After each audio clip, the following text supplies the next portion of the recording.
배포하고 컨테이너끼리 SSH 인증키를 통해서 호스트 네임으로만 통신할 수 있도록 테스트를 하는 영상을 기록해 보도록 하겠습니다. 먼저 도커 네트워크 통신을 위해서 도커 네트워크를 하나 만들겠습니다. 도커 네트워크 create 게이트웨이는 172.190.1 서브넷 마스크는 172.190.0에 16비트로 지정을 하겠습니다. 그리고 네트워크 이름은 테스트넷이라고 지정을 해보겠습니다. 네, 생성이 됐고 도커 네트워크 리스트를 통해서 방금 생성한 네트워크가 정상적으로 생성되었는지 확인을 했고, 그 다음에 생성된 도커 네트워크의 정보를 한번 확인해 보도록 하겠습니다.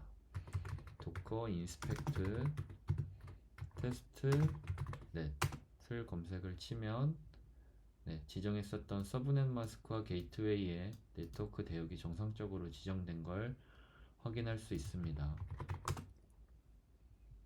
자, 이 상태에서 도커 컨테이너를 2개 배포해 보도록 하겠습니다. 도커 런 배시 환경에서 실행하게끔 지정을 해줄 거고요. 네트워크는 아까 만들었었던 테스트넷을 지정을 하고, IP 같은 경우는 지정해줬었던 네트워크 대역에 맞게끔 지정을 해주고, 호스트 네임 같은 경우는 서버 01이라고 지정을 하겠습니다.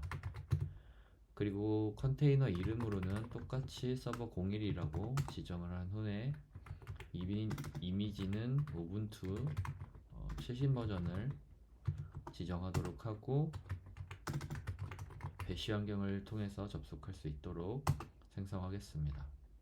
똑같은 방법으로 서버 02번과 서버 02번을 생성하도록 하겠습니다.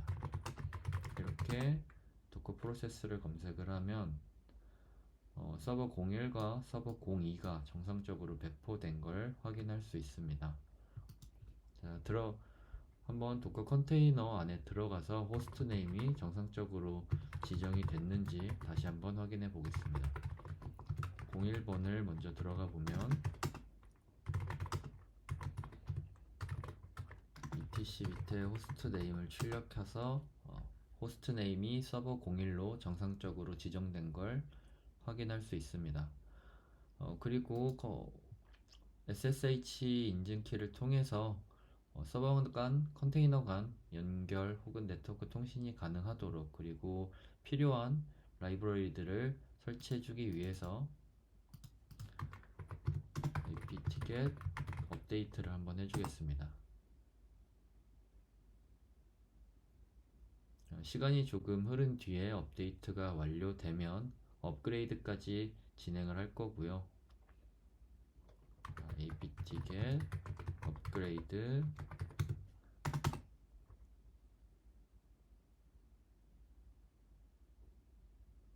한번 화면을 지우겠습니다. 그리고 제가 미리 적어놨었던 라이브러리들을 설치하기 위해서 복사하고 CURL과 OpenSSH 서버와 OpenSSH 클라이언트 등을 이렇게 한 번에 설치를 하도록 하겠습니다.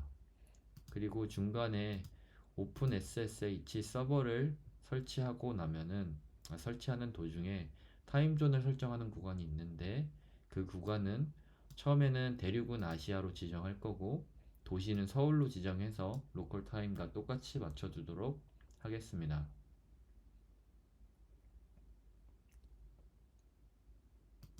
여기서 6번 대륙은 아시아, 그 다음에 도시는 여기에 69번에 있는 서울로 지정을 해서 엔터를 눌러주시면 됩니다.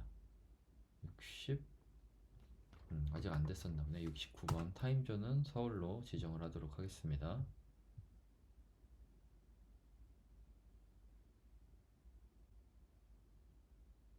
자, 그렇게 설치가 완료돼서 데이트를 확인해 보면은 제 현재 로컬 타임은 2022년 1월 28일 금요일 오전 1시 20분이고요. 1월 금요일 28일에 1시 20분 정확하게 일치하고 있는 거 확인했습니다. 이렇게 우선은 서버 1번과 서버 2번 모두 설치를 해줘야 되기 때문에 쉘에 탭을 하나 더 설치를 해서 더 오픈을 해서 서버 2번을 생성하고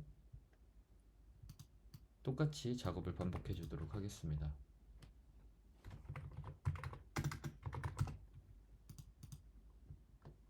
서버 아까 전에 서버 2번은 생성을 했으니까 도커 exec에 서버 02번으로 들어가서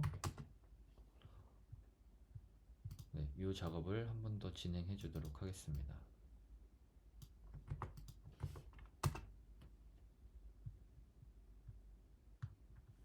그러면 이게 설치되는 동안 서버 1번에서는 SSH 키를 생성을 해주도록 할 건데, 여기서 중간에 엔터 3번을 입력해 주시면 바로 이렇게 디폴트로 SSH 키를 만들 수 있습니다. 그리고 SSH 키가 생성된 거를 인증용 키로 복사를 해서 복사한 디렉토리가 정상적으로 생성되었는지 확인을 해주시면 됩니다. 그리고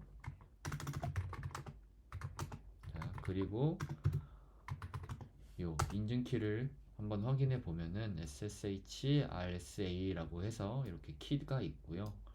루트 계정에 서버 01번 거라고 똑바로 나오면 정상적으로 생성이 된 겁니다. 이거를 2번에서도 똑같이 할 건데 우선 먼저 타임존부터 설정을 하도록 하겠습니다. 69번.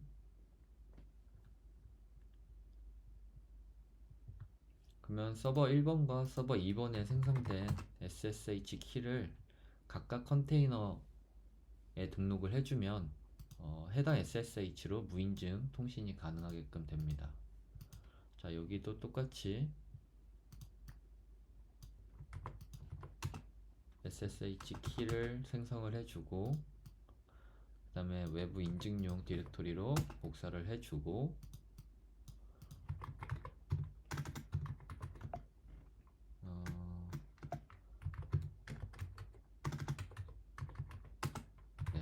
SSH 디렉토리로 넘어와서 똑같이 서버 2번이라는 컨테이너에 SSH 인증키가 정상적으로 생성이 된 걸 확인을 했습니다.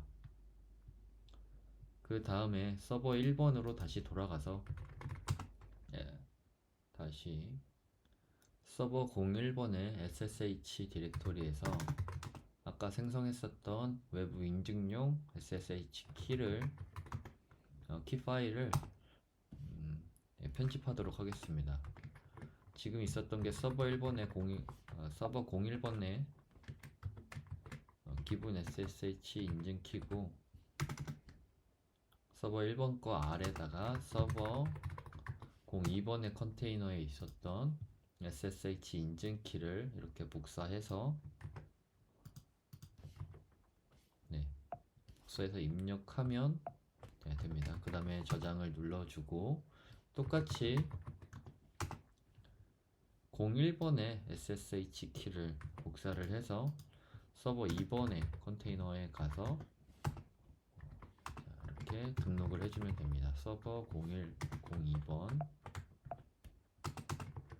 그리고 서버 01번의 SSH 키 이렇게 등록을 해주면 됩니다. 그리고 한번 다시 저장이 정상적으로 됐는지 확인을 한 후에 그 다음에 서비스 SSH 서비스를 실행을 시켜주면 됩니다. 자, 여기서 2번에서 했고 SSH 스타트 명령을 통해서 서버 1번도 실행을 시켜 주었습니다. 그리고 한 번씩 클리어를 통해서 깨끗하게 만들어 준 뒤에 SSH 서버 02번으로 통신이 가능한지 테스트를 해볼 건데 이렇게 명령을 치신 후에 엔터를 한번 누르면 엔터가 아니라 SSH 서버 02 한 후에 yes라고 입력을 하시면 이런 식으로 서버 02번 컨테이너로 넘어온 걸 확인할 수가 있습니다. 그리고 반대로 서버 02번에서 SSH 서버 01번으로 입력을 하면 이런 식으로 서버 01번 컨테이너로 호스트 네임만을 통해서 넘어온 걸 확인할 수 있습니다. 정상적으로 일단은 다 나가서 정상적으로 통신이 가능한 걸 확인했으면 해당 디렉토리에 있는 파일들을 모두 권한을 변경해 줘야 됩니다. 이렇게 자, 서버 1번과 서버 2번 둘 다 변경을 했고, 그 다음에 이 상태로만 그냥 종료를 하게 되면 도커 컨테이너가 재배포되었을 때 혹은 재실행되었을 때 서비스가 실행이 안 되기 때문에 배시 창을 열어서 배시 창을 열어서 맨 하단 부분에 서비스 SSH start라는 명령을 입력해주고 저장을 해줍니다. 서버 2번에서도 똑같이 배시 rc 에서 서비스 SSH start라는 명령을 써주면 됩니다. 이렇게 되면 한번 쉘 창을 하나 더 열어서 docker ps 해서 docker 리스타트 서버 01번과 서버 02번을 재실행했을 때 모두 SSH가 정상적으로 다시 자동 재실행이 됩니다. docker exec 및 01번에 인배시로 접속을 해보면 이렇게 스타팅 하고선 SSHD가 정상적으로 동작하고 있는 걸 확인할 수 있습니다. 그리고 나서 다시 한번 서버 02번으로 통신을 하면 에러 없이 접속하는 걸 확인할 수 있습니다. 이상입니다. 감사합니다.